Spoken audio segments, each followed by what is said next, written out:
we see a picture of Chris Claremont, famous X-Men writer. For all of my childhood, virtually all of my time reading X-Men. Hot off the heels of the wild success of X-Men #1, 8.5 million copies of that baby sold. And if you saw the Stan Lee videos from the 90s, that the straight to video interview series that he did, Chris Claremont was on there, and right around this time. And Stan Lee asks, well, what did you do with all those royalties? And he mentions the airplane that he bought. It's called a Cessna Bonanza. And I'm a schnorrer, right? So I looked that up online. $300,000 aircraft. And he bought that for his mother? For his mother, yeah. Yeah, so here we are, Chris Claremont interview. Talking about X-Men, of course. This is, his main title. I think this is what everybody knows Chris Claremont from, what they think of when they think of Chris Claremont. And this is basically just part of that Marvel press push of promoting more X-books, relaunched X-books, and obviously building on the momentum of having an 8 million copy selling X-Men book. So kind of straightforward. He gives a little bit of background on what he has planned, what the editors had in mind. Yeah, we should talk about that. So the editor-in-chief was Tom DeFalco at the time. And this kind of illustrates the difference between the corporate people and the creatives. Like, why... Now, I know DeFalco wrote Thor and has written comics and all this, but his idea for what a second X-Men book would be was simply just more of the same. That's all he wanted it to be. Just instead of Uncanny X-Men being a bi-weekly book the way it was before, for a certain stretch of time, why not just have 2 titles focusing on the same, basically 5 characters? And at this point, Claremont established and created dozens and dozens of characters that he frankly loves. When he talks about his characters, he doesn't think of them as characters. He calls them by name, and he says things like, Kitty wouldn't like that.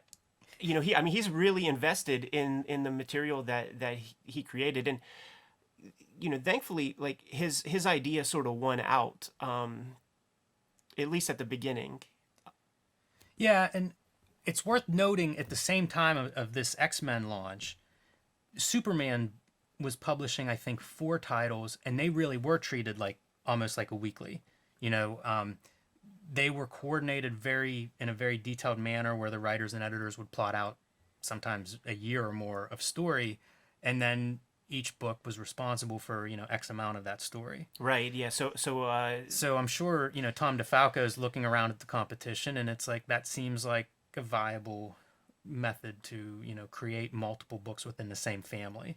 Yeah, I guess so. It's just a very corporate stance to take when it's like, okay, we have this successful thing, so let's just do more of the same rather than trying to strike twice or something. Now, last issue when we were going through that Todd McFarlane interview, you made note about like early Photoshop, desktop publishing, but this is clearly pasted up. Like, it looks like it could have been like a serial killer's scrapbook. Like this is cut out, like not even with an X-Acto blade, but with scissors. I really hope it gets captured well on film, man. But there's nothing digital about the paste ups on at least the graphic. Yeah, that's a good call. That's a pretty basic. And there's a couple more. You could even see the shadow. Yeah, you can see his face clearly cut out and pasted on there is pretty funny. One thing I would note on this first page is he references television shows. And the shows he lists are Hill Street Blues, LA Law, and Northern Exposure. Right, because it's a big ensemble cast where all the characters kind of need to get a little bit of stage time, so... Yeah, and here we go. I've known them all too long, I couldn't play favorites anymore. Claremont describing his relationship with these characters that you had mentioned a moment ago. And it makes sense. 15 or 16 years writing these characters, many of whom he created, he certainly developed as characters. From my own limited experience making comics, I understand exactly what he means. You do kind of quickly start to think about these characters interacting with the world the way you would imagine a real living person. So makes sense to me that he takes that approach. In the body of this interview, when he's describing what Tom DeFalco had, everything that we just said before, he one of the reasons why he wanted to cover all of the characters was because he knew he was going to be working with different artists. The artists at this point would have been Whilce Portacio on Uncanny X-Men and Jim Lee on the adjectiveless X-Men. And he just talks about that different artists have different strengths, and then he talks about like how throughout his entire career this has been standard operating procedure. Dave Cockrum leaned heavy toward Nightcrawler, and then when John Byrne pops on the book, he doesn't want to draw Nightcrawler, he wants to draw Wolverine. And those are just like, that's sort of the basic stuff. But the more you get into a collaborative process and you learn that like perhaps this artist doesn't like to draw cars so much, or that artist doesn't like to draw tech. The popular example that Chris Claremont is not ashamed of giving is well, he doesn't call the person out by name, but he said in an old issue when Power Pack shows up, it looked like a bunch of, should we say, little people. That's probably what we should say. Yeah, running around in the issue, and he talked with the artist and said, "Listen, if you weren't comfortable drawing kids, we could have called an audible. We could have done something else." Yeah, it's a good point. I've seen him emphasize that in other interviews too, the dynamic that each artist brings to the collaboration. And a lot of these artists do end up as co-plotter, getting credit as co-plotters. So it is significant and probably explains part of how he's able to maintain a career that long on one book, that ability to mesh with different artists. So this is the wraparound cover of Uncanny X-Men 281.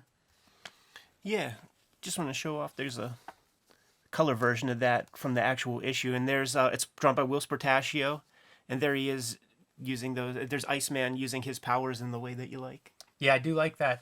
This always struck me as an odd composition with Jean Grey and Storm kind of overlapped, but butting up against each other. Like it's not a very dynamic overlap. It's kind of strange. It's almost a 3D image, where the images are just next to each other. That image always stood out to me as being just a little bit strange. Like they're fighting for who gets to be the leader, maybe. On this page, we have Claremont just continuing to talk about all of his hopes and dreams and plans with where he's going to be taking X-Men and some of the things that he wants to explore with the series. And then the main interview closes out right here, and then we have this little epilogue. Yeah, interesting epilogue indeed. This is as this issue was going to press, apparently, due to editorial differences, Chris Claremont leaves the X books. And it's like this whole interview is set up to launch this new direction and these two new X titles that Chris Claremont's kind of the architect behind. And interview concludes, I guess a day or two later, they receive word that Chris Claremont is leaving the X books. This epilogue just mentions that's what happened. They invited him to do an addendum to the interview, which he declined. I'm sure this was a very emotional experience for him. Probably best that he did not engage in an interview at this time, maybe. Yeah, after 16 years of tenure. But it is a wild thing to be reading because there are all these plans, and then it's just like, oh, I guess that's not going to happen. Right. He is, let's just say he's the first guy to leave a major selling book this issue, because I believe it's going to come up again later, and we'll talk about that later.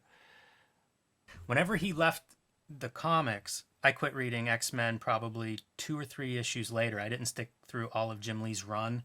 I associated Chris Claremont so closely with X-Men that whenever anybody, it wouldn't matter who took over writing, it was going to be different. He had that very soap opera, melodramatic tone.